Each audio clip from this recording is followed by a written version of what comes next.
नमस्कार। NB news में आपका बहुत बहुत स्वागत है। मैं हूं नवीन पांडे। क्या लगातार तीसरी बार देश में मोदी सरकार बनने वाली है? अगर तमाम एजेंसियों के एग्जिट पोल्स को माने तो बीजेपी की अगुवाई वाला एनडीए गठबंधन 350 से 400 सीटों के पास पहुंचता दिखाई दे रहा है। चुनाव प्रचार के दौरान इंडिया गठबंधन का दावा था बीजेपी इस बार साउथ में साफ और नॉर्थ में हाफ हो जाएगी, लेकिन एग्जिट पोल्स बता रहे हैं कि एनडीए दक्षिण भारत में अच्छी सीटें निकाल रही है। कर्नाटक और आंध्र प्रदेश में तो उसका जबरदस्त लीड आ रही है। ऐसे में कांग्रेस नेताओं ने आज बैठक की और हालात को समझने की कोशिश की। हालांकि बैठक से पहले राहुल गांधी ने एग्जिट पोल्स को मोदी फैंसी पोल्स कहकर खारिज कर दिया। कांग्रेस महासचिव जयराम रमेश ने गृह मंत्रालय पर कई डीएम्स को फोन करने का सनसनीखेज आरोप लगाकर कहीं न कहीं मतगणना में धांधली कराने के संकेत दिए हैं। ये गंभीर आरोप थे। इस पर चुनाव आयोग ने उन अधिकारियों के नाम मांग लिए जिनको फोन किए गए। कांग्रेस ने अभी तक नाम नहीं दिए हैं। इतना ही नहीं, ऐसे आरोपों पर एफआईआर भी दर्ज हो सकती है अगर सबूत नहीं दिए गए। इस बीच प्रधानमंत्री नरेंद्र मोदी ने आज से एक काम भी शुरू कर दिया। अधिकारियों के साथ देश के कई मसलों पर बैठक की। सिक्किम और अरुणाचल प्रदेश में मतगणना के बाद आज नतीजे घोषित कर दिए गए। सिक्किम क्रांतिकारी मोर्चा ने एक बार फिर जबरदस्त जीत दर्ज की है, जबकि अरुणाचल प्रदेश में बीजेपी ने जीत दर्ज की है। इन्हीं सब मुद्दों पर चर्चा करेंगे। हमारे साथ कुछ खास मेहमान जुड़े हुए हैं, लेकिन उससे पहले देख लेते हैं क्या कुछ कहा गया। अभी कल एग्जिट पोल आए हैं, मेरे से लिखवा लो, सारे एग्जिट पोल फर्जी हैं, बिल्कुल फर्जी हैं। एक एग्जिट पोल वाले ने राजस्थान में टोटल 25 सीट है, उसमें 25 में से 33 दे दिए उन्होंने बीजेपी को। ऊपर से आया होगा भाई बीजेपी को ज्यादा देने हैं, तो उसने कहा मोदी जी क्या याद रखोगे आप भी, आपको 25 में से 33 दे दिए। तो पूरा का पूरा फर्जी है, पूरा एग्जिट पोल फर्जी है। लेकिन असली मुद्दा ये है, इनको गिनती से 3 दिन पहले फर्जी एग्जिट पोल कराने की क्या जरूरत थी, ये समझने वाली बात है। मेरे को भी समझ नहीं आया। कई सारे लोगों की कई सारी बातें चल रही हैं। एक ये चल रहा है कि इन्होंने मशीनों का घोटाला कर दिया, लेकिन मैंने संदीप पाठक को भी बोला है और मैं सारे इंडिया गठबंधन की पार्टियों को बोलना चाहता हूं, अपने अपने काउंटिंग एजेंट को बोल दो पूरी तरह से सतर्क रहे। आखिरी तक अगर हार भी रहे हैं तब भी उठ के ना आए। कई बार क्या होता है, 1 राउंड में, 2 राउंड में, 3 राउंड में हार गए तो उठ के चले जाते हैं। उठ के नहीं जाना। सबसे लास्ट में रैंडम जितने बूथ होते हैं, ईवीएम मशीन होती है, उसकी पर्चियां पड़ती हैं। उन पर्चियों में से 5% पर्चियां उठाई जाती हैं। उन 5% ईवीएम की मैचिंग वीवीपैट की स्लिप से कराई जाती है। वीवीपैट पे जो स्लिप है उसकी काउंटिंग होती है, जैसे बैलेट पेपर की काउंटिंग होती थी, और उसकी काउंटिंग और ईवीएम की चेकिंग होती है दोनों की। एक भी मशीन अगर मैच ना करे तो वहां चुनाव रद्द कर दिया जाता है। तो अगर आपने ये चेकिंग कर ली वहां पे, तो इसका मतलब फिर ईवीएम का घोटाला हम बचा सकते हैं। फिर ईवीएम के घोटाला अगर कर रखा इन्होंने तो हम उसको एक्सपोज कर सकते हैं। तो सब लोगों ने लास्ट तक रुक के, आपका कैंडिडेट हार भी रहा है तब भी आखिरी तक रुक के आपको ये ईवीएम की चेकिंग करा के आनी है, ईवीएम और वीवीपैट की मैचिंग करा के आनी है। उन्होंने ये सरकारी एग्जिट पोल करवाए हैं, ये बिल्कुल जाली हैं, बिल्कुल नकली हैं, बिल्कुल झूठे हैं। इंडिया गठबंधन के पार्टियों को 295 सीटों से कम नहीं मिलने वाला है। 295 सीटों के ऊपर ही इंडिया गठबंधन के पार्टियों को मिलेगा। ये एग्जिट पोल फर्जी इसलिए हैं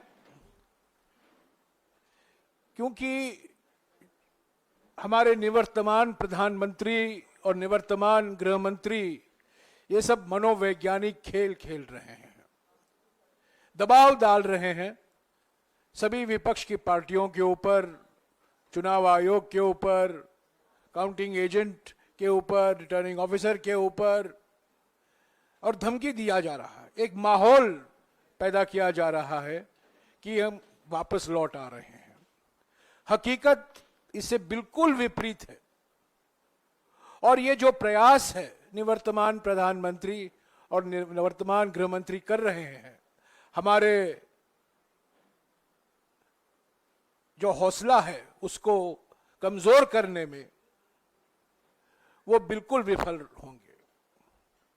आज कांग्रेस अध्यक्ष जी और राहुल जी ने हमारे सारे उम्मीदवारों के साथ जूम से बात की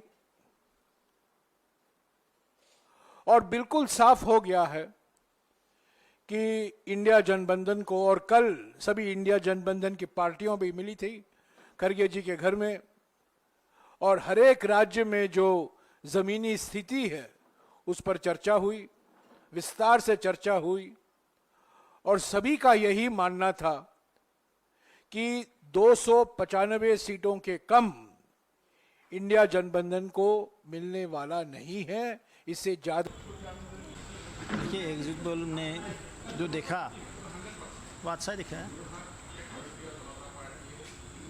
360, 370, लेकिन 400 का जो आसपास दिखा है, हमारा जो टारगेट था, हमारा उम्मीद है 61 को 400 पार हो जाएगा। असम में 12 कितना दिया एग्जिट पोल ने, कितना दिया दिखा नहीं ना। असम में 12 मिलेगा। इसका नाम एग्जिट पोल नहीं है, इसका नाम मोदी मीडिया पोल है। ये मोदी जी का पोल है, फैंटेसी पोल है उनका। Thank you. कितनी सीटें आ रही हैं आपके हिसाब से? सिद्धू मूसेवाला का सॉन्ग सुना आपने?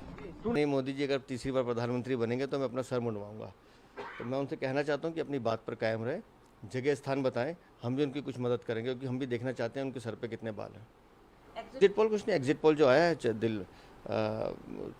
सभी एग्जिट पोल का जो एक सार निकल कर आया है कि एनडीए माननीय मोदी जी के नेतृत्व में तीसरी बार सरकार बनाने जा रहा है, और 400 पार का जो नारा माननीय मोदी जी ने दिया था, हम उसको छूते हुए दिखाई दे रहे हैं।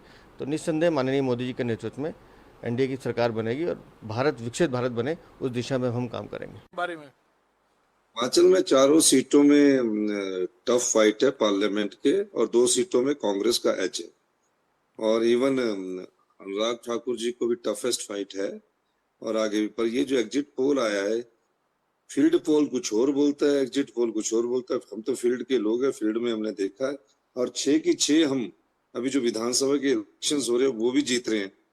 तो आप 4 तारीख को देखना, उस समय आपके सामने स्पष्ट आ जाएगा। लेकिन मेरा मानना है कि 2 सीट्स हम एज पर है, और 2 में हमारा टफेस्ट कंटेस्ट है। मेरा ख्याल है ये एग्जिट पोल ना पिछले आंकड़े देखकर कैलकुलेट करके कर रहा होगा, लेकिन फील्ड की रिपोर्ट के अनुसार जितने लोग हमारे बीच में आते थे, जितनी रैलियां हमारी हुई, चाहे राहुल जी ने की, प्रियंका जी ने की, खूब भीड़ उमड़ी, और लोगों का रुझान कांग्रेस के प्रति है। तो इसमें 2022 में भी एग्जिट पोल ने हमको सिर्फ 25 सीटें दी थी असेंबली इलेक्शन में, लेकिन आई 40 थी। तो यही एग्जिट पोल था जब हम असेंबली इलेक्शन लड़ रहे थे। तो आज मैं कह सकता हूँ कि कांग्रेस पार्टी वहाँ 2 सीटों पर एज लेकर आगे बढ़ रही है, 2 में टफेस्ट है। 6 में से हम 5 सीटें विधानसभा की जीते, 1 में।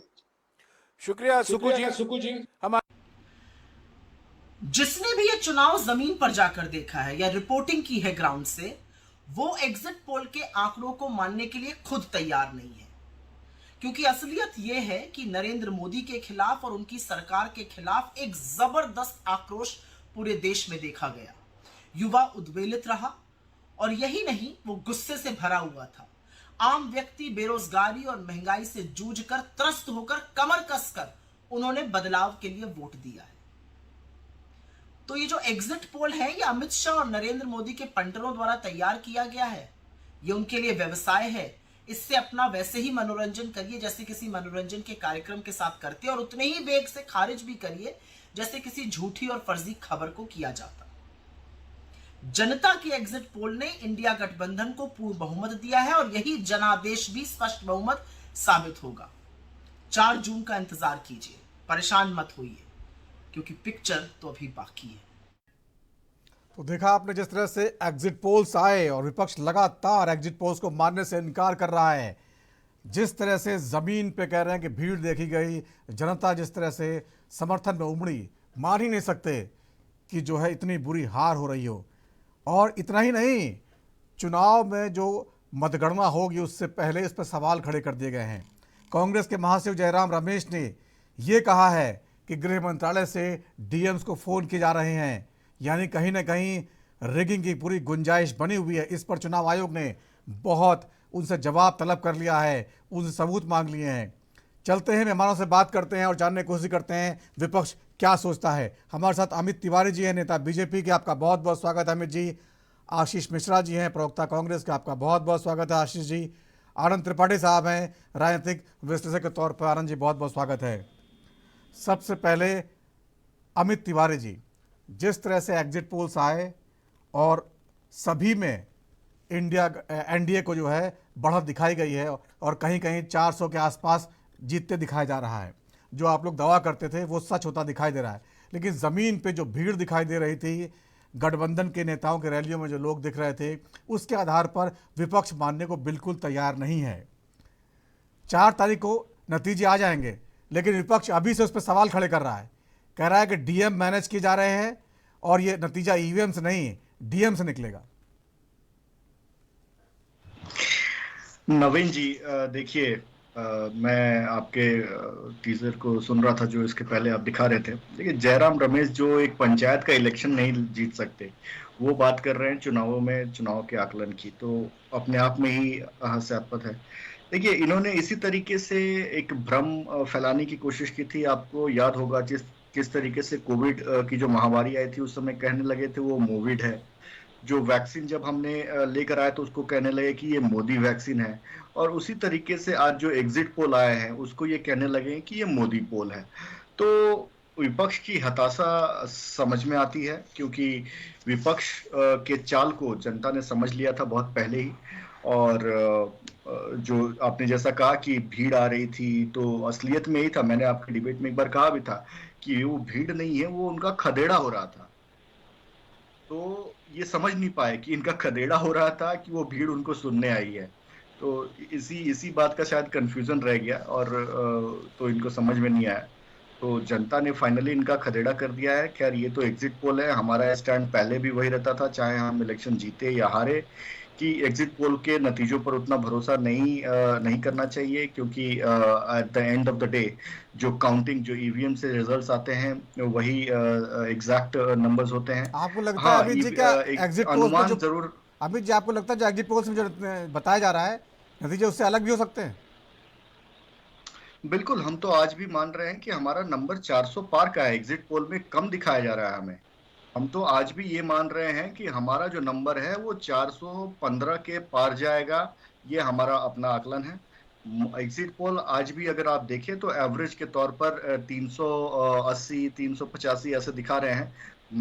हम उससे बहुत ही कुछ एक एग्जिट पोल्स दिखा रहे हैं 400 तक पहुंच रहे हैं, कुछ एक एग्जिट पोल्स में जो है 400 तक उसमें भी 15-25 नंबर उसमें भी कम है। हमारा जो आंकड़ा निकल कर आ रहा है वो 415 के पार का आ रहा है, और एग्जिट पोल उसमें भी कम दिखा रहे हैं। तो हमारा मानना है कि जब एग्जैक्ट काउंटिंग होगी तो ये आंकड़ा कहीं भी आगे बढ़कर जाएगा। और जैसा कि मैंने आपको कहा कि कई लोग जो कहते थे कि अगर इतना आ गया तो मैं सर मुंडवा लूंगा, इतना आ गया तो मैं राजनीति छोड़ दूंगा, तो 2024 का जो नतीजे आएंगे बहुत सारे नेताओं प्रवक्ताओं के लिए निर्णायक मौके होंगे, क्योंकि या तो वो उनको अपनी राजनीति छोड़नी पड़ेगी या वो इस स्थिति में नहीं होंगे कि वो किसी भी स्तर पे जाकर जनता की सेवा कर सके।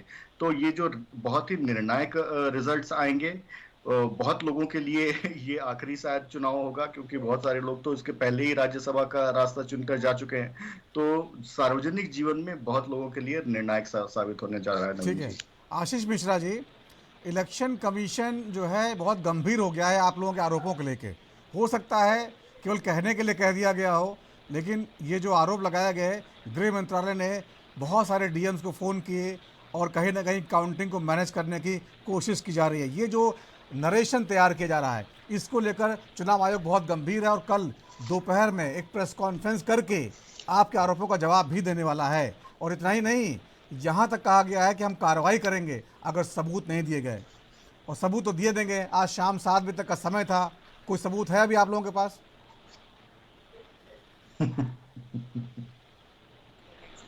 माध्यम से कि कुल मिला के इलेक्शन कैंपेन के दरमियान हम लोगों ने चुनाव आयोग को 117 शिकायतें की थी, जिसमें 14 शिकायतें हमने भारतीय जनता पार्टी के प्रचार प्रसार के सर्वे सर्वा प्रधानमंत्री नरेंद्र मोदी जी को लेकर की थी, 4 गृह मंत्री अमित शाह जी को लेकर की थी और 8 बीजेपी के जेपी नड्डा समेत अन्य बड़े नेताओं को लेकर की थी।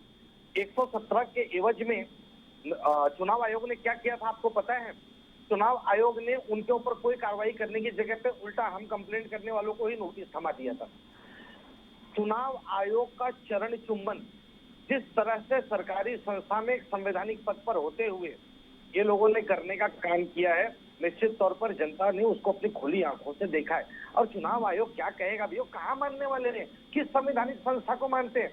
सुप्रीम कोर्ट ने इनके द्वारा नियुक्त ईडी और सीबीआई के जो आला अधिकारी हैं उनके ऊपर किसने चिन्ह निर्माण किया? सुप्रीम कोर्ट ने कहा कि इनकी नियुक्तियां अवैध है, लेकिन क्या उसको प्रधानमंत्री जी ने या देश की किसी संस्थान ने उनको हटाने का काम किया? क्या नहीं किया। इलेक्टोरल बॉन्ड को लेकर सुप्रीम कोर्ट ने इनको तमाचा मारा कि ये अवैध तरीका है, किसी और ने मारा क्या? आशीष जी आप एक संवैधानिक संस्था पर शक खड़ा कर रहे हैं।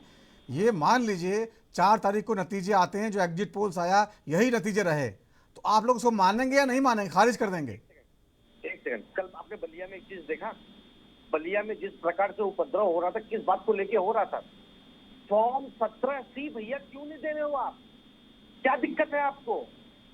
17C फॉर्म देने से आपको क्या दिक्कत है एजेंट को? चुनाव आयोग के इसके ऊपर हम नहीं कहें, चुनाव आयोग के अधिकारियों के इसके ऊपर हम नहीं घेरे। ये सब चीजें देखी जा रही है, होती जा रही है। लेकिन देखिए आपको एक चीज बताता हूँ, प्रशासन के अधिकारियों के रहेगी बात, तो मुझे एक बात बताइए, ये मध्य प्रदेश का चुनाव था विधानसभा का, भरे मंच पे खड़े होकर अमित शाह ने एक एसपी को क्या कहा था वहां से? ओ एसपी साहब, सरकार हमारी आ रही है, देख लेंगे हम। इसका मतलब क्या होता है? आपको लगता है एक देश का गृह मंत्री अगर एक जिले के एसपी को अगर ऐसी भाषा बोले तो प्रशासन पे कितना दबाव पड़ता है? ये मेरे और आपके लिए नया नहीं है। और तो और जाने दीजिए, मैं आपको बताता हूँ एक चीज, आप पूरे राजनीतिक दल को देख लीजिए, पूरे भारतवर्ष के हर एक राजनीतिक दल को इस विषय को लेकर चिंता थी कि जिस प्रकार वोटिंग गिरने के बाद 6 से 8% तक के मतदान में इजाफा हुआ, किसी को कोई चिंता नहीं। ऐसा लगा आपको? नहीं, सबको चिंता हुई कि भैया 6 से 8% का मतदान कहाँ?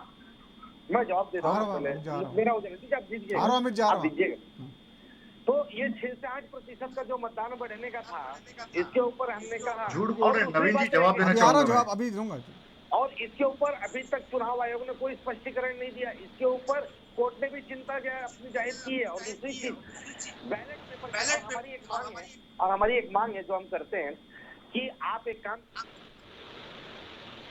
करने दीजिए, उसके सर्टिफिकेट को डिक्लेयर कीजिए, उसके बाद सेकंड राउंड की काउंटिंग और ठीक है, ठीक है। अमित जी को जवाब ले लीजिए, फिर आगे पूछता हूँ। पेपर की वोटिंग, और सुनिए ना, बैलेट पेपर की वोटिंग जो है वो पीपल्स रिप्रेजेंटेशन एक्ट 1951 उसके तहत पहले से कानून में था कि आप गिनती कीजिए, गिनती करके उसके आंकड़े जाहिर कीजिए, सर्टिफिकेट डिक्लेयर कीजिए, आगे सेकंड आगे के लिए काउंटिंग के लिए बढ़िए। लेकिन चुनाव आयोग ने उसके अंदर एक और धारा लाके रख दी इंप्लीमेंट करके। ये क्या है ये? और सुनिए, जो हमारे भाई को अभी अमित भाई कह रहे हैं कि वो 15 सीट कम है, इन लोगों ने लगता है माल मुद्रा बराबर हिसाब से जोड़ घटा के किया हुआ है, इस वजह से इनको लग रहा है कि 414 तो कांग्रेस के खाते में। ठीक है, जवाब ले लीजिए, फिर आगे बढ़ते हैं। जवाब ले लीजिए आशीष जी, जवाब ले लीजिए, जवाब ले लीजिए। अमित जी बोलिए। नवीन जी देखिए किस तरीके से कांग्रेस पार्टी झूठ बोलती है। मैं इनके अंतिम वाक्य जो इन्होंने कहा उससे शुरू करता हूं। इन्होंने कहा कि 6 से 8%। मान्यवर, आंकड़े सारे वेबसाइट पर हैं। आज के समय पे गूगल, सबके मोबाइल फोन सबके हाथ में है, गूगल करके कोई भी देख सकता है। 1.5% से 2.2%। अभी आप निकालिए, मैं चैलेंज करता हूं आपको, मोबाइल फोन मेरे पास एक्स्ट्रा है, निकालिए आप इलेक्शन कमीशन के वेबसाइट पे जाइए, मैं अभी आपको इसका आपके पर्दाफाश करता हूं। आप निकालिए मोबाइल, निकालिए मोबाइल।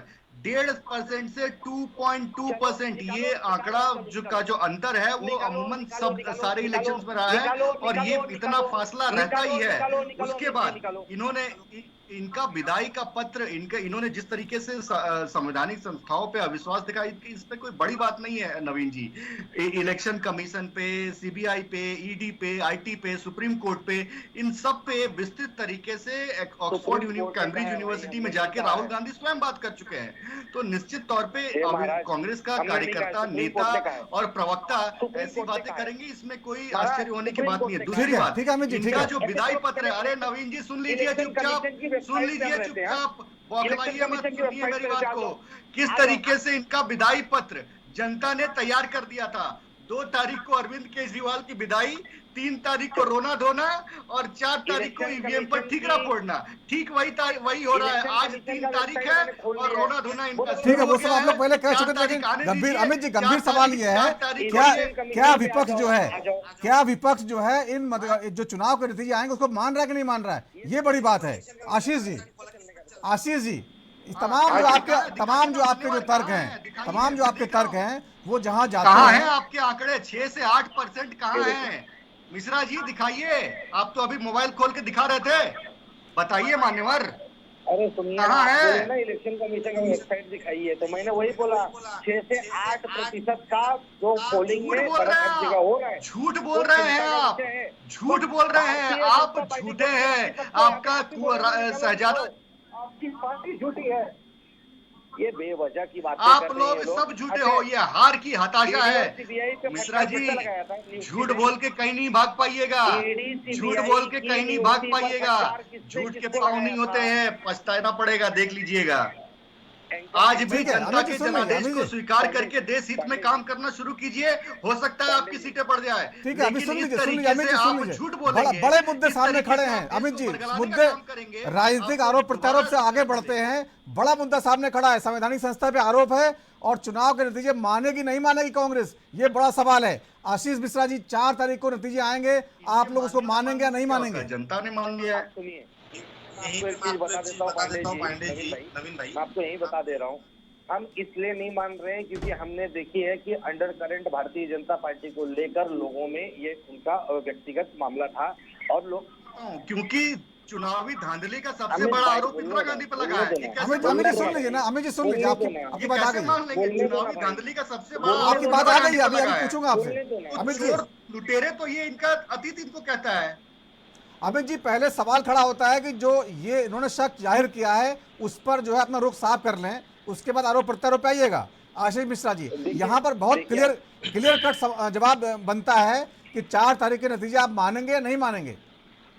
सुनिए नवीन भाई, उसी पे मैं कह रहा था कि इनको देखिए, 300 लगभग सभी जितने भी आंकड़े हैं दिखाए जा रहे हैं, 380 से 400, ऐसा 401 के बीच में दिखाए जा रहे हैं। सोचो, इतना पाने के बावजूद इनके इन्वेस्टमेंट के हिसाब से इनको अभी लग रहा है कि 14 सीटें 15 सीटें कम हैं। जब इतने के बाद ये नहीं मान रहे, तो हमने तो वो चीज देखा है ना कि इनके खिलाफ जनता थी, इनके खिलाफ मुद्दे थे। हमारे मुद्दे रोजगार से जुड़े हुए थे, लोगों के विकास से जुड़े हुए थे, उनके जन कल्याण योजनाओं से जुड़े हुए थे। इनके मुद्दे किससे थे? इनके मुर्गा, मटन, मछली, भैंस, इस पे चल रहे थे। मंगलसूत्र, मुजरा, ये इनका मुद्दा था, ये हमारा मुद्दा नहीं था। तो हमने देखा है कि लोगों में, तो मैं एग्जिट पोल की बात ही नहीं कर रहा हूँ आशीष जी, एग्जिट पोल तो आप नहीं मान रहे, तो राहुल गांधी बोल चुके हैं मोदी फ्रेंडशिप पोल है, लेकिन मैं नतीजों की बात कर रहा हूँ। उनको मानेंगे नहीं मानेंगे जो आएंगे 4 तारीख को? देखिए, जनता का जो भी आशीर्वाद होगा वो उसे हमें मानना पड़ेगा, लेकिन जनता के आशीर्वाद की अगर खुली लूट होगी या लूट करने की छूट दी जाएगी, तो मैं बतौर प्रवक्ता, और मेरा एक ऐसा ओपिनियन है, ये मेरा निजी व्यक्तिगत ओपिनियन है, मुझे ऐसा लगता है कि अगर सरकार प्रशासन की शक्ति लगाना चाहती है, तो राजनीतिक दलों को भी अपनी जनशक्ति का उपयोग यहाँ पे करना चाहिए। ठीक है, आनंद त्रिपाठी साहब, आपने सुना अमित जी और आशीष मिश्रा जी की बातें सुनी, आपने भी एग्जिट पोल्स देख लिए होंगे। तमाम पोल्स में बीजेपी वाला गठबंधन बहुत आगे है। अगर मान लीजिए कुछ सीटें घटती भी हैं, तब भी वो सत्ता से बाहर होता नहीं दिखाई दे रहा है। बहुत ही बड़ा उलटफेर हो जाए 2004 जैसा तो अलग बात है, लेकिन 2004 के बाद पिछले 20 साल में टेक्नोलॉजी इतनी ज़्यादा बदल गई है, एआई आ गया है, उसमें शामिल हो गया है, तो बहुत ही कम उम्मीद है कि एग्जिट पोल्स बदलेंगे। थोड़ी बहुत सीटें घट बढ़ सकती है, लेकिन ऐसा लगता नहीं है कि मोदी सरकार जा रही है। लेकिन कांग्रेस और विपक्ष मानने को तैयार नहीं है, बिल्कुल अभी भी। और अब ये लोग चुनाव के जो मतगणना है उसकी प्रक्रिया पर सवाल उठा रहे हैं, डीएम्स की बात कर रहे हैं कि डीएम्स को फोन जा रहा है। ऐसे में संवैधानिक संस्था पर सवाल खड़े करना, और इसको लेकर चुनाव आयोग बहुत गंभीर हो गया है। कल वो उसका जवाब भी देगा और हो सकता है कड़ी कार्रवाई का कोई आदेश भी दे सकता है। आपको क्या लगता है देश की जो हालात है उस पर क्या, जो राजनीतिक स्थिति है उस पर क्या जो है बनता है आपका विश्लेषण? देखिए, एग्जिट पोल पर ज्यादा चर्चा नहीं होनी चाहिए। वो अपना एक साइंटिफिक तरीका है, इजाद हुआ था अमेरिका में, वहां से फिर भारत में आया। ये लगभग 1996-97 के आसपास से भारत की चुनाव में इसकी शुरुआत होती है। ठीक है, एक तरीका है। जो लोग चुनाव में वोट दे करके निकलते हैं उनको सैंपल मान करके उनकी राय पूछ ली जाती है और उसको लोग देते हैं। अब इस पर मुझे नहीं लगता है कि इस पर बहुत वितंडावाद की आवश्यकता है। 4 जून को रिजल्ट जो भारतीय election commission, Indian election commission, वो डिक्लेयर करेगा चुनावों की गिनती, वोटों की गिनती के बाद। जो सबसे बड़ा सवाल अब खड़ा हो रहा है ये एग्जिट पोल के कल आने के बाद, वो ये हो रहा है कि चुनाव आयोग के प्रति प्रश्न बहुत तेजी से खड़े किए जा रहे हैं। और जो आपने सवाल पूछा कांग्रेस के साथी से, वो उसका जवाब शायद बढ़िया तरीके से नहीं दे पाए कि क्या अगर यही एग्जिट पोल आएंगे, रिजल्ट आएगा तो वो उसे मानेंगे कि नहीं मानेंगे, क्या उस पर भी सवाल खड़े करेंगे जो एग्जिट पोल में दिखाए जा रहे हैं।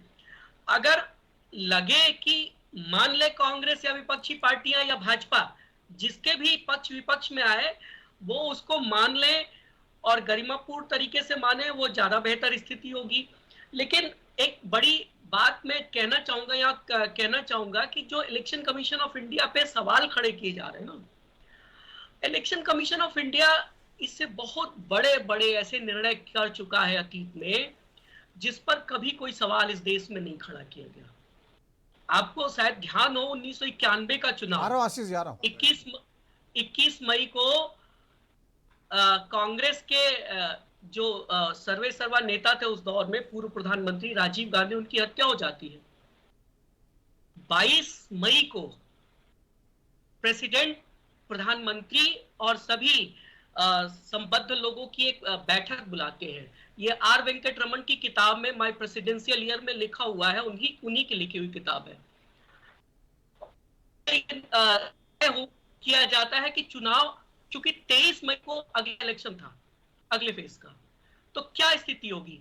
प्रधानमंत्री के तौर पर चंद्रशेखर कहते हैं, रक्षा मंत्री के तौर पर जो वहां उपस्थित रहते हैं, और थल सेनाध्यक्ष, वायु सेनाध्यक्ष और मुख्य सचिव, ये लोग कहते हैं कि हम सुरक्षा की जिम्मेदारी के लिए तैयार हैं, 23 को चुनाव कराए जा सकते हैं। बाद में मुख्य चुनाव आयुक्त टीएन शेषन को बुलाया जाता है और वो एक लिस्ट लेकर के आते हैं, डेट लेकर के आते हैं, कहते चुनाव 15 दिन पोस्टपोन कर रहे हैं और वो डेट भी देते हैं। अकेले टीएन शेषन ये निर्णय ले लेते हैं और राष्ट्रपति और सरकार ये मान जाती है। तब तो कभी टीएन शेषन के निर्णय पर सवाल नहीं खड़ा किया गया चुनाव आयोग के कि वो अकेले कैसे, क्यों टाल दिया गया 15 दिन चुनाव। देखिए, टीएन शेषन तो खैर एक जो है बहुत बड़ी शख्सियत हुआ करते थे। अभी चुनाव आयोग उतना जो है क्रेडिबल नहीं है, सवाल खड़े हो सकते हैं उसके ऊपर। टीएन शेषन उस वक्त क्रेडिबिलिटी नहीं हासिल कर पाए थे क्योंकि 90 में ही बने थे वो चुनाव आयुक्त, मुख्य चुनाव आयुक्त। उनकी क्रेडिबिलिटी बाद की है जो आई। आप इस बात को समझिए, कोई भी मुख्य चुनाव आयुक्त तो उतना ही अधिकार संपन्न और बुद्धि विवेक से संपन्न होता है जितना टीएन शेषन रहे। इस बात पर ये किसी को कमतर मत आकिए। नहीं, लेकिन आनंद जी, कांग्रेस जो है पिछले कुछ समय से लगातार सवाल उठा रही है, संवैधानिक संस्थाओं का क्षरण हुआ है। यही मैं वही याद दिला रहा हूं कि इस देश में चुनाव आयुक्तों ने क्या क्या किया है, चुनाव आयोग ने क्या क्या किया है अतीत में, उसकी भी जानकारी लोगों के, आज के जो वोटर है, जिसको ये बातें नहीं पता है, उसके सामने होनी चाहिए। बिल्कुल आशीष जी, आप जवाब लूंगा, छोटा सा ब्रेक है, ब्रेक के बाद लौटता हूं तो आपसे बात करता हूं।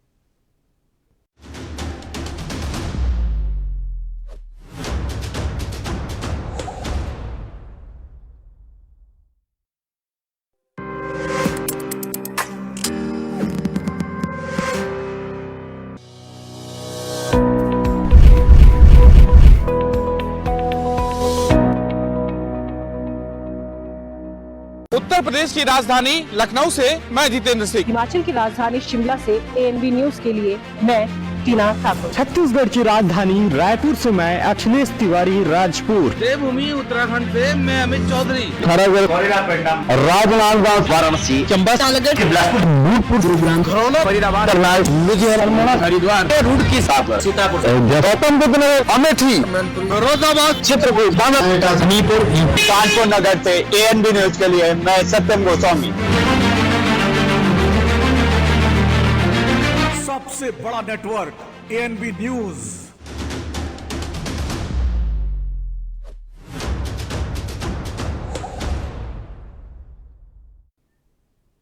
और ब्रेक के बाद राजधर्म में एक बार फिर आपका स्वागत है। तमाम बड़े सवाल हैं। चुनाव नतीजे आने से पहले विपक्ष परेशान है और उसने मानने से कई सवाल खड़े कर दिए चुनाव आयोग पर। चुनाव आयोग कल एक प्रेस कॉन्फ्रेंस करेगा, इन सभी सवालों का जवाब देगा और एक बार फिर संवैधानिक संस्था पर देश का भरोसा कायम रहे इसकी कोशिश करेगा। लेकिन इस बीच कांग्रेस ने कहा कि 150 कलेक्टर्स को फोन किया गया गृह मंत्रालय की तरफ से।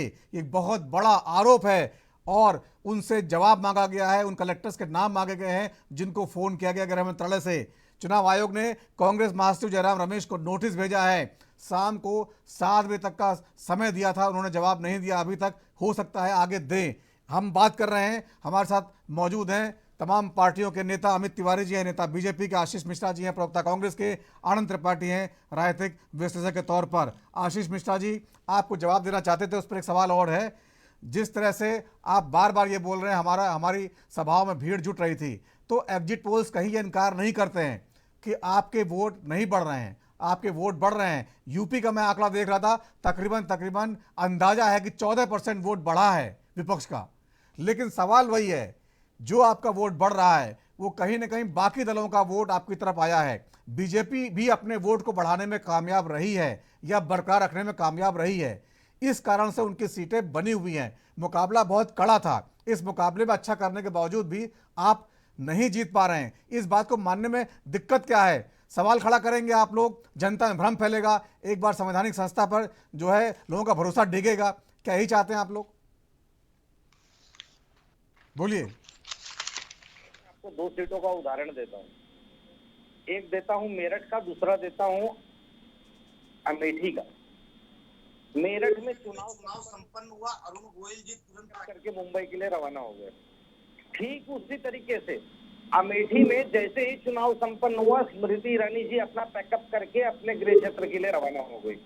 ठीक है, तो ये दो बातें मैं इसलिए आपको कह रहा हूँ कि इन लोगों ने ना बड़े बड़े विज्ञापनों का शो किया है, इन लोगों ने बड़े बड़े रोड शो किए हैं, ये लोगों ने बड़े बड़े इवेंट किए हैं और वहीं पे इंडिया गठबंधन के साथी और इंडिया गठबंधन के दल, ये लोगों ने लोगों के बीच घर घर, गांव गांव, गली मोहल्ले जाके अपनी बातों को रखा है।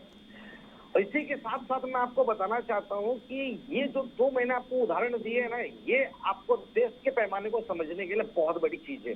साथ ही आप देखेंगे प्रधानमंत्री जी के खुद के लोकसभा क्षेत्र में पूरी की पूरी देश की भारतीय जनता पार्टी की कैबिनेट, मंत्रिमंडल, राज्यपाल, मुख्यमंत्रियों को एक लोकसभा क्षेत्र को जिताने के लिए और उसको VVIP बनाने के लिए करना पड़ा था। 10 साल के इतने बड़े विकास पुरुष को इतनी जरूरत, अरे इतने में पैसे खर्चे हुए होंगे। मान लीजिए महाराष्ट्र राज्य के मुख्यमंत्री एकनाथ शिंदे जी वहां पे गए। मुझे एक बात बताइए, एकनाथ शिंदे जी का क्या योगदान है वहां पे कि जो उनसे वोटर प्रभावित होकर या फिर उनकी बातों को मानकर कोई काम करेंगे? भारतीय जनता पार्टी क्या बताएगी उनको? राज ठाकरे वही जिनको साथ में लेकर चुनाव लड़ रहे हैं, वो उत्तर भारतीयों की यहाँ पे पिटाई कर रहे थे, उनको भारतीय जनता पार्टी अपने कंधे पे बैठा के घुमा रही थी। क्यों वो आए साथ में? आपको पता है, उद्धव ठाकरे जी से उनको खतरा था। वो सोच रहे थे मराठी वोट बैंक कैसे मिले, इस वजह से कोई और बड़ी बात नहीं है। आशीष जी चुनाव खत्म हो चुके हैं। आशीष जी, इन सब बातों का मतलब नहीं, अब तो सीधे सीधे नतीजे आने वाले हैं, अब तो उस पर बात करिए ना। इसलिए हम नहीं मान रहे क्योंकि हम लोगों ने ये बातों का आक्रोश देखा है, लोगों ने ये प्रश्न किया था।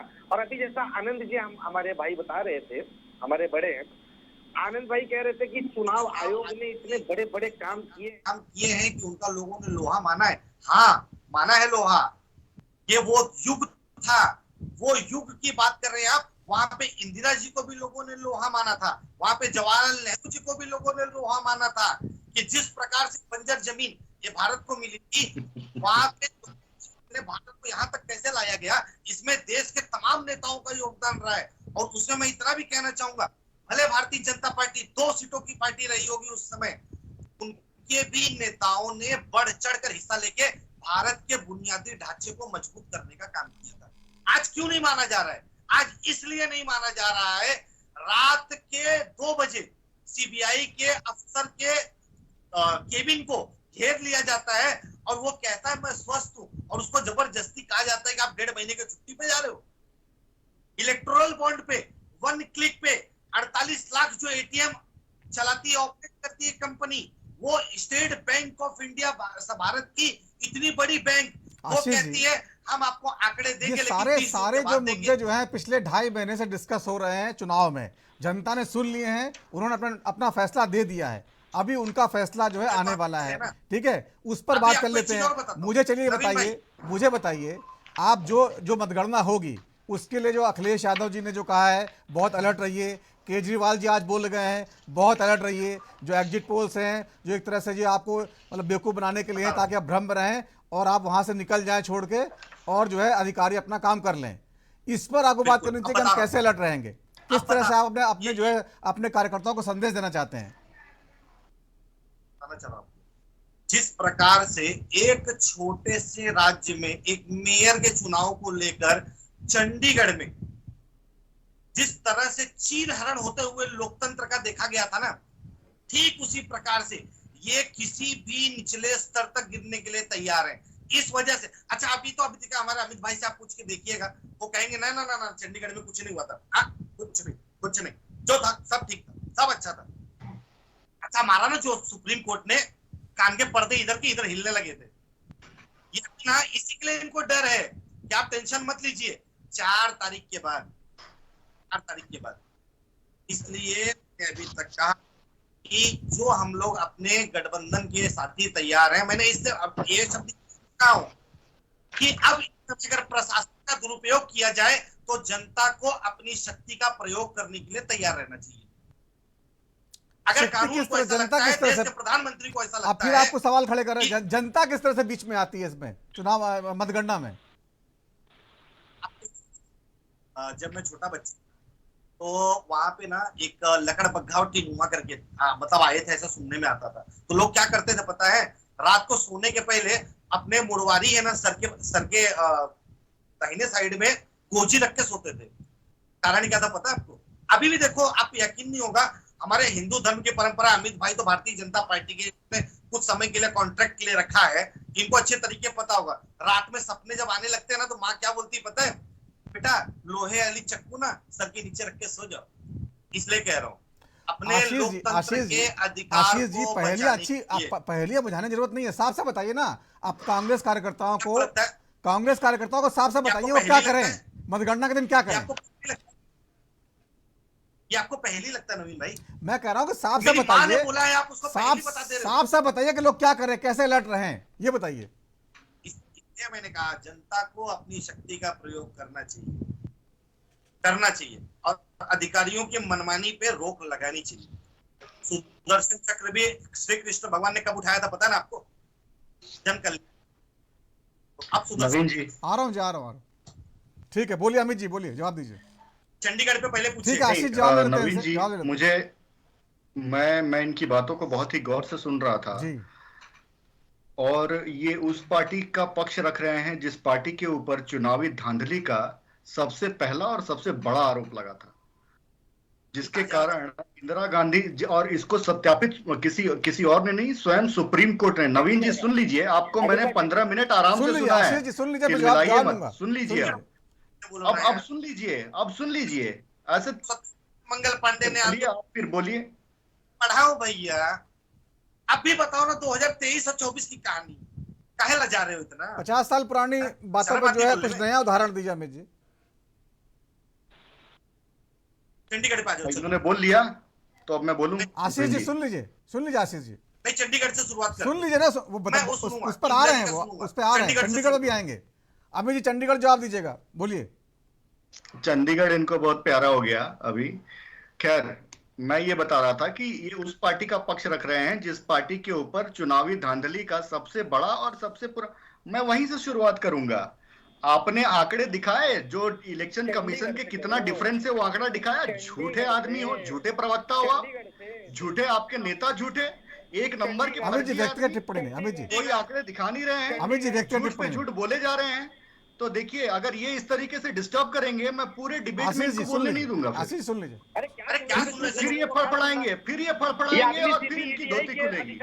इनकी धोती खुलने लगती है तो ये फड़फड़ाने लगते हैं। जब सत्य से सामना इनका नहीं हो पाता है तो ये फड़फड़ाने लगते हैं।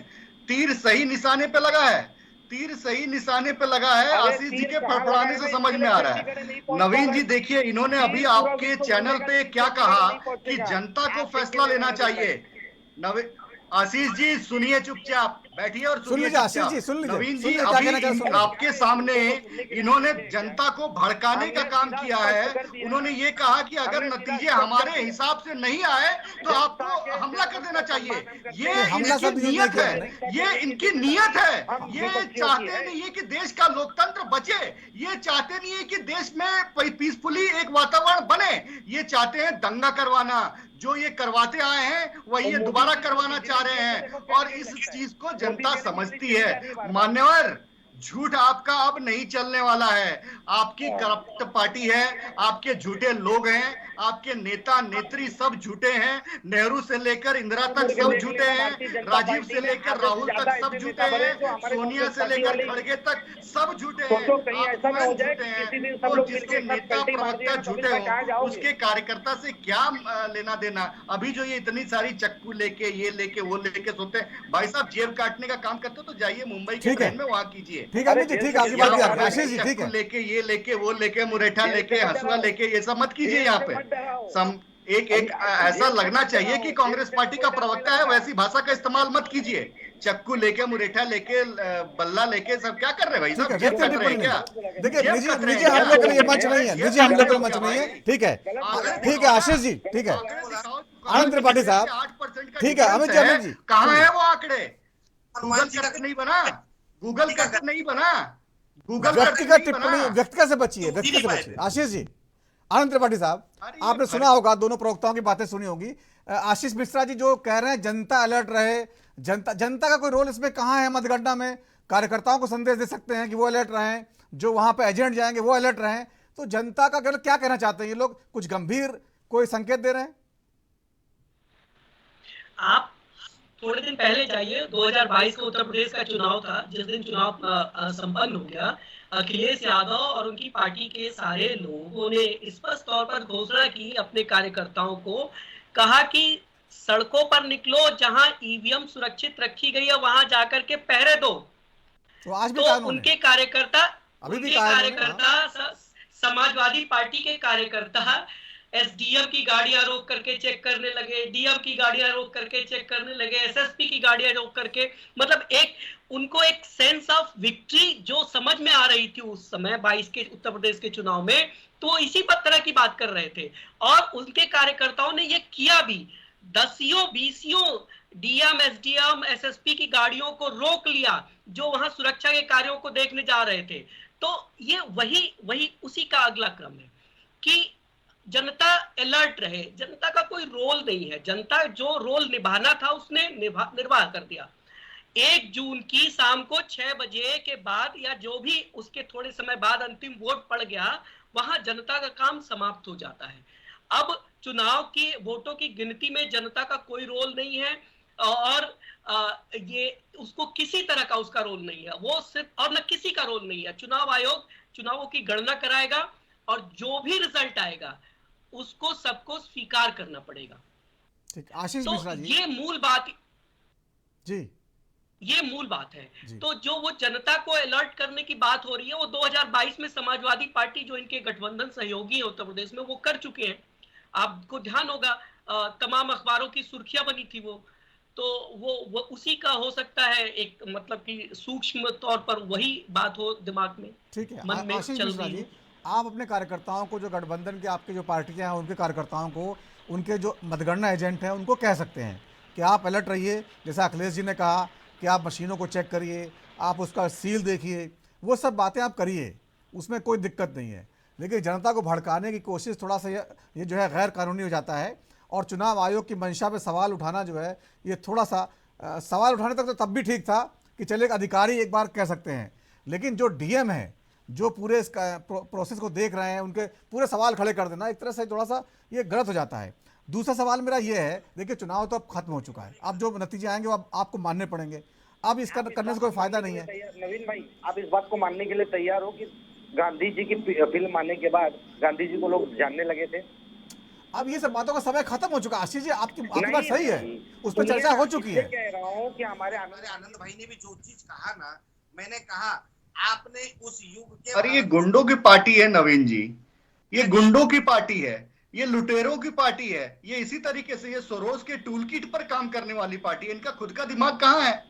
ये तो सोरोस के टूल किट पर काम करते हैं, इनका खुद का दिमाग रहता तो ऐसी बातें करते ही नहीं। बात को लेके हो रही पता है, ये तो ऐसी बातें करते ही नहीं। आप देखिए ये देश को भड़काने की बात कर रहे हैं, दंगा करने की बात कर रहे हैं, मतलब इलेक्शन के रिजल्ट वाले दिन आप अराजकता देश में फैलाने की बात कर रहे हैं। जो इन्होंने इनकी मानसिकता इसी से समझ में आती है नवीन भाई, कि ये आपको चाहती बताना क्या है चाहता हूँ देश मैं में। कि हम उस दल आज के जब व्यक्ति देश हैं विकसित कि भारत के अमित शाह संकल्प के इस बात साथ से आगे गवाह बढ़ रहा है, हैं, अपना तत्कालीन देश ने अपना चयन किया है, ये बोल अमित रहे हैं तिवारी जी, दंगा अमित करो, तिवारी जी, लूट मचाओ।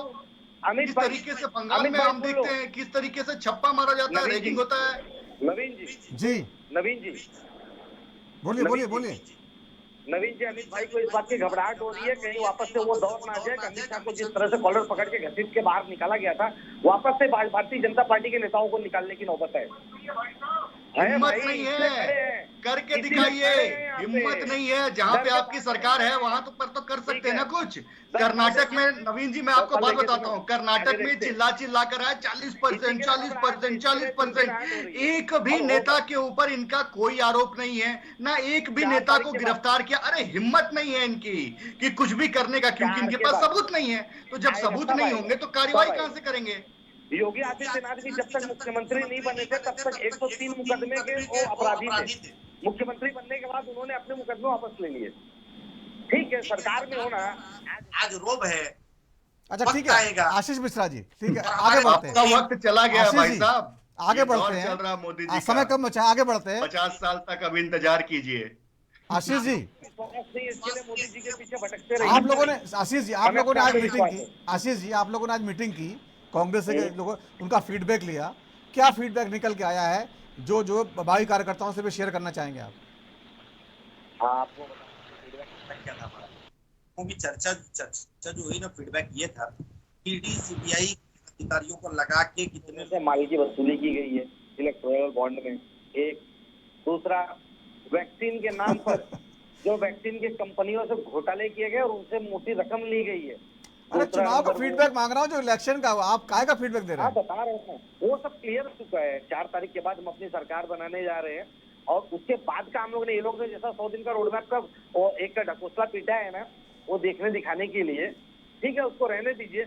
हम लोगों ने लिस्ट तैयार कर लिया है किसका कॉलर पकड़ के अंदर तिहाड़ तक पहुंचाना है, और देखिएगा हम करके दिखाएंगे। हमने कल भी करके दिखाया था, आज भी कह रहा हूं, और आने वाले समय में देख लीजिएगा हम करके दिखाएंगे। और अमित तिवारी जैसे आप ऐसे प्रवक्ताओं को आप ज्यादा महत्व मत दीजिए। क्यों पता है, ये लोग जहां पे आज पानी बह रहा है ना उधर हैं।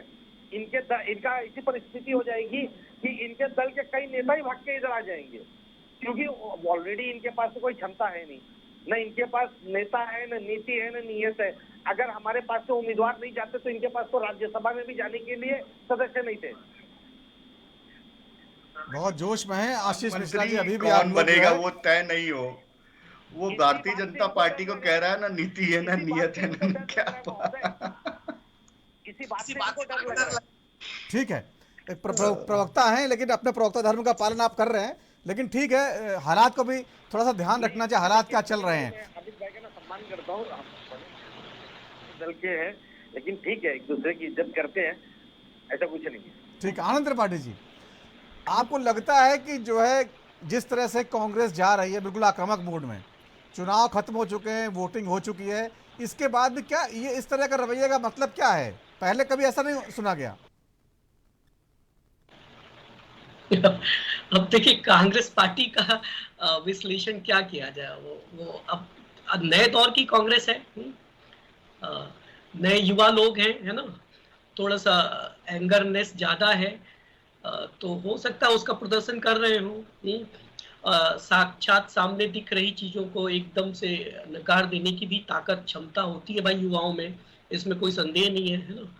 तो वो अलग बात जो है सिक्किम और अरुणाचल प्रदेश के नतीजे भी आए, वहां एक जगह अरुणाचल प्रदेश में बीजेपी जीती है और सिक्किम की जो सरकार है सिक्किम क्रांतिकारी मोर्चा और कांग्रेस को वहां भी सीटें नहीं मिली, तो वहां तो कम से कम कुछ मिलना चाहिए था। वहां तो चलिए हिंदुत्ववाद वगैरह वहां नहीं चलता इतना, नहीं कम से कम कुछ मिलने से क्या मतलब है, कांग्रेस पार्टी का संगठन ही नहीं बचा है उन जगहों पर, तो कम से कम का क्या मतलब होता है जब संगठन होता है। कई दशकों तक उन्होंने राज किया, वहां भी हाल ये बुरे हो गए। ठीक बात है, नहीं तो भारत में भी तो लगभग 55 साल कांग्रेस ने शासन किया है ना, भारत में देश में भी तो हार रहे हैं, ऐसी कोई बात नहीं है। देखिए पार्टियां हैं, हारती हैं जीतती हैं, लेकिन कांग्रेस एक पार्टी के तौर पर अगर आत्ममंथन करने को तैयार नहीं है तो वो अलग उनकी बात है, वो जाने, उनके नेतृत्व पर वो छोड़ता हूं, लेकिन आत्ममंथन की आवश्यकता तो है। कांग्रेस सिकुड़ रही है वोटों के परसेंटेज में लगातार, और अब इस चुनाव में देखते हैं कि क्या वोट परसेंटेज आता है। कांग्रेस तो दावे बड़े कर रही है, इसमें कोई संदेह नहीं है,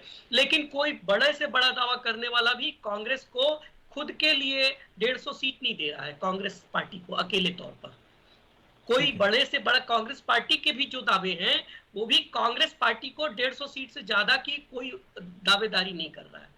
कांग्रेस पार्टी देश की सबसे बड़ी पार्टी इस चुनाव में बनेगी, इसका भी दावा नहीं किया जा रहा है। तो वो खुद अपना आकलन कर रहे हैं, सही तरीके से कर रहे हैं, बस उस आकलन को वो अपने सार्वजनिक वक्तव्यों में जगह नहीं दे रहे हैं। उन्हें पता है कि उनका खुद का आकलन क्या है। तो ये बड़ी इंपॉर्टेंट बात है। और जिस तरीके से कांग्रेस के नेताओं में एग्रेशन दिख रहा है, वो ये लग रहा है कि वो मतलब झुंझलाहट में है, थोड़ी खींच में है, क्योंकि एक लंबा चुनाव चला है और उसमें थके भी होंगे, स्वाभाविक बात है। तो वो खींच स्पष्ट दिख रही है, ऐसा लग रहा है। एग्जिट पोल ने थोड़ा सा उसमें और एक मिर्च डाल दिया कि पता नहीं उनके हिसाब से नतीजे नहीं आ रहे हैं, जैसा उन्होंने 2-2.5 महीने मेहनत की, बड़ी लंबी चौड़ी। तो अब ये थोड़ी खींच उस बात की हो सकती है, लेकिन ये बात तय है कि कांग्रेस आज देश की सबसे बड़ी पार्टी नहीं रह गई है। इसमें उसको अगर ये यहाँ से सोच करके चले तो उनको आगे बढ़ने के लिए रास्ते ढूंढने में थोड़ी आसानी होगी, और नहीं सोचे तो भाई उनकी पार्टी है, लोग हैं, उनकी इच्छा है। आशीष जी, जिस तरह से एग्जिट पोल्स बता रहे हैं, मान लीजिए एक बार के लिए कि नतीजे उसके आसपास आते हैं, कम ही सही आप जो है, तो आप कौन से कारण मानेंगे जिनकी वजह से आपको जो है जनता इस बार सत्ता नहीं देने जा रही है? पहली बात तो ये मानने का कोई प्रश्न ही नहीं। हमारे पास पूर्ण रूप से बहुमत की हम सरकार अपनी बनाने जा रहे हैं। 4 जून को आपको ये नतीजे चौंकाएंगे। 2004 में जिस तरह से शाइनिंग इंडिया उत्सव हुआ था, उसी तरीके से नरेंद्र मोदी का यह जो उन्होंने भारत एक बनाने का अपना तथाकथित काम किया है, प्रोपेगेंडा वाला, ये भी आपको फेल होता दिखेगा। ठीक है, थोड़ा सा मैं घुमा के पूछता हूँ आशीष जी, ठीक है, थोड़ा सा मैं जानना चाह रहा हूँ। मान लीजिए आप जीत रहे हैं, तो कौन से ऐसे मुद्दे हैं जिनकी वजह से आपको लग रहा है आप जीत रहे हैं? कौन से ऐसे मुद्दे हैं जिससे हम जीत जिनके जो खास मुद्दे हैं, जो बड़े मुद्दे जिनकी वजह से आप सत्ता हासिल करने जा रहे हैं आपके हिसाब से? एक नौजवान को रोजगार देने के नाम पर जो हमने चुनाव लड़ने का काम किया, उससे।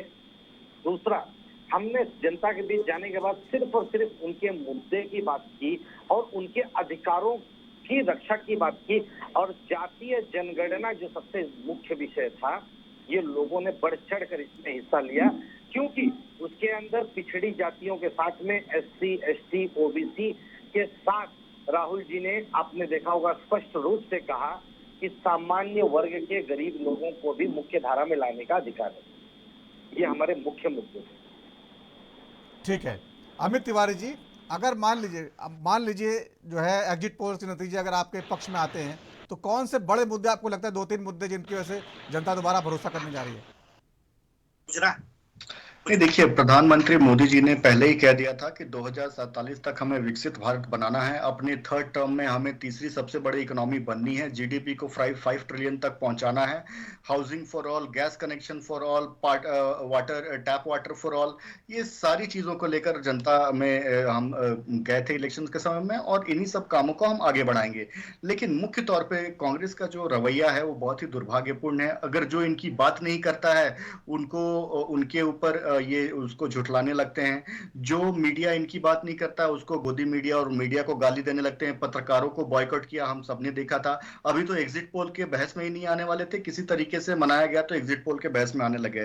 देखिए, आपने जो कहा कि कांग्रेस पार्टी एग्रेशन दिखा रही है, देखिए, ग्रैंड ओल्ड पार्टी है, दिया भी बुझने से पहले ऐसे ही फड़फड़ाता है। तो इसके बाद राहुल गांधी जो कांग्रेस ढूंढो यात्रा करेंगे, अगर करे तो, अगर वो इंडिया में रहे तो निश्चित तौर पे उससे, जी, कांग्रेस ढूंढो यात्रा, क्योंकि इसके बाद कांग्रेस को पता नहीं रहेगा कि कौन कौन कहां पे उनकी सरकार, नेता या सांसद या विधायक हैं। तो उसके लिए इनको तैयारी करनी चाहिए। राहुल गांधी की छुट्टियों का प्लान करना चाहिए आशीष जी को। मेरे ख्याल से अब समय उसके लिए आ गया है, तो आशीष जी अगर शायद उसमें बेटर उनके लिए छुट्टी प्लान कर सके, हॉलीडे प्लान कर सके, तो शायद इनको प्रमोशन भी मिल जाए। दूसरी बात, देखिए, स्ट्रैटेजी, आप YouTube के प्रोपागेंडा से अपनी स्ट्रैटेजी नहीं प्लान कर सकते। आपको धरातल पे उतरना पड़ेगा, आपको जनसंपर्क करना पड़ेगा, आपको जनता से जुड़ना पड़ेगा, और तब जाकर आप कहीं जनता की नब्ज को पकड़ पाएंगे, तब जाकर आपकी सीटें। मैं ये आशीष जी की मदद के हिसाब से बोल रहा हूँ, हमारा जो एक्सपीरियंस है उसके हिसाब से मैं मदद के हिसाब से बोल रहा हूँ कि YouTube पे जो प्रोपागेंडा इनके कुछ लोग प्रिय यूट्यूबर्स चलाते हैं, उसके बेसिस पर जो ये अपना स्ट्रेटजी प्लान करते हैं, तो ट्विटर से, सोशल मीडिया से, इन सब से राजनीतिक दल नहीं चलता है, ना ही सरकारें बनती हैं, ना ही सरकारें गिरती हैं। तो इनको थोड़ा धरातल पे आना पड़ेगा। जो हवा जो ये लोग बातें करते हैं, उसको जनता के साथ इनका जुड़ाव करना पड़ेगा, तब जाकर। मैं इनसे दो चीज पूछ रहा हूँ, सिर्फ 2 उम्मीदवार को इनको नाम बताऊंगा। एक अरुण गोविल, दूसरी कंगना रनावत। इनके पास 2 उम्मीदवार हैं। मुझे एक बात बताइएगा, जनता से जुड़े हुए मंडी, एक को मंडी से टिकट दिया गया, एक को मेरठ से टिकट दिया। अब मुझे ये बताएं कि मेरठ की जनता और मंडी की जनता में उनका कौन सा जनाधार था, कितने दिन जनता से उनका संपर्क था, जनता की उन्होंने पिछले 1 भी वर्ष में या 3 महीने में भी उन्होंने क्या काम किया था, कौन सी समस्याएं जानी थी, जो योग्यता देखते हुए भारतीय जनता पार्टी ने उनको उम्मीदवारी सांसद के रूप में दी। चलिए बता दीजिए। नहीं, अगर अरुण गोविल जी का अगर आपको लोकप्रियता चेक करनी है या जनता से जुड़ाव चेक करना है, तो राहुल गांधी को उनसे लड़वा के देख लेते। राहुल गांधी को बोलते रायबरेली सेफ सीट छोड़िए, मेरठ से लड़ लीजिए, आपको पता चल जाता। आपको वहीं पे पता चल जाता कि जनता के दिल में कौन बसता है, जनता से जुड़ाव किसका है और कौन जनता के करीब है। रही बात मंडी की, तो मंडी के बारे में आपकी जो प्रमुख प्रवक्ता है, मंडी के सीट के बारे में जब कंगना रनावत की घोषणा हुई थी, आपके प्रमुख प्रवक्ता ने कितनी निर्लज्जता से वो ट्वीट किया था, और आज तक उसको ढूंढ नहीं पाई कि किसने ट्वीट किया था इनके अकाउंट से। ठीक है, सुन लीजिए क्या कह रहे हैं आशीष जी। मैं ये कह रहा हूँ कि मैंने सिर्फ उनकी ये पूछा कि उनसे जनता का जुड़ाव क्या था, उनका जनता से किया हुआ काम क्या था, जो योग्यता देखते हुए उनको टिकट दी गई। देखिए, आपको दुनिया का प्रपंच सुना देंगे, लेकिन उनकी योग्यता और काम के बारे में एक शब्द नहीं गिना। वो कह रहे सामाजिक जुड़ाव जो उन्होंने लगातार अपने कार्य क्षेत्र में जताया, उसकी वजह से दिया चुनाव उनको टिकट।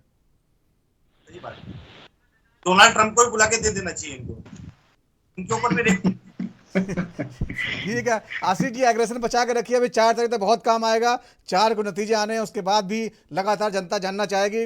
बहुत बहुत धन्यवाद इस चर्चा में शामिल होने के लिए सभी मानों का। तो राजधर्म में आज इतना ही, वक्त थोड़े से ब्रेक का है, ब्रेक के बाद भी खबरों का सिलसिला जारी रहेगा। नमस्कार।